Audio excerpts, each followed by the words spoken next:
بسم اللہ الرحمن الرحیم۔ شروع اللہ کے نام سے جو بڑا مہربان نہایت رحم والا ہے۔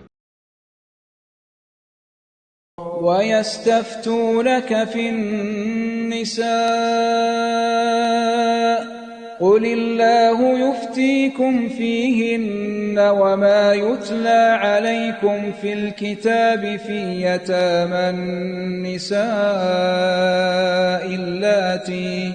اللَّاتِي لَا تُؤْتُونَهُنَّ مَا كُتِبَ لَهُنَّ وَتَرْغَبُونَ أَن تنكحوهن والمستضعفين من الولدان وأن تقوموا لليتامى بالقسط وما تفعلوا من خير فإن الله كان به عليما۔ اے پیغمبر، لوگ تم سے یتیم عورتوں کے بارے میں فتویٰ طلب کرتے ہیں، کہہ دو کہ خدا تم کو ان کے ساتھ نکاح کرنے کے معاملے میں اجازت دیتا ہے، اور جو حکم اس کتاب میں پہلے دیا گیا ہے وہ ان یتیم عورتوں کے بارے میں ہے جن کو تم ان کا حق تو دیتے نہیں اور خواہش رکھتے ہو کہ ان کے ساتھ نکاح کر لو،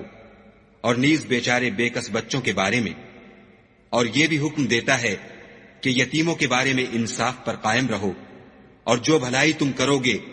خدا اس کو جانتا ہے۔ وَإِنِ امْرَأَةٌ خَافَتْ مِنْ بَعْلِهَا نُشُوزًا أَوْ إِعْرَاضًا فَلَا جُنَاحَ عَلَيْهِمَا أَنْ يُصْلِحَا بَيْنَهُمَا صُلْحًا وَالصُّلْحُ خَيْرٌ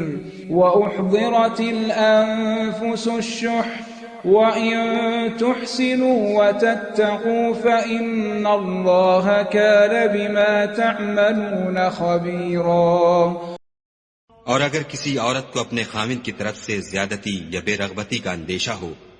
تو میاں بیوی پر کچھ گناہ نہیں کہ آپس میں کسی قرارداد پر صلح کر لیں، اور صلح خوب چیز ہے، اور طبیعتیں تو بخل کی طرف مائل ہوتی ہیں،